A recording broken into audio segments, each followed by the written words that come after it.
जन्म नाही पुन्हा।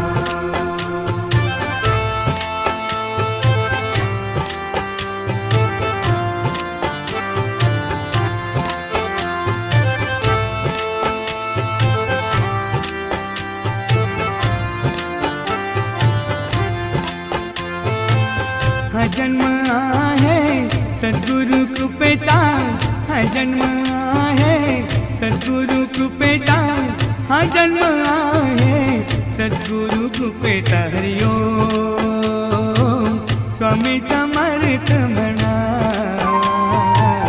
हा जन्म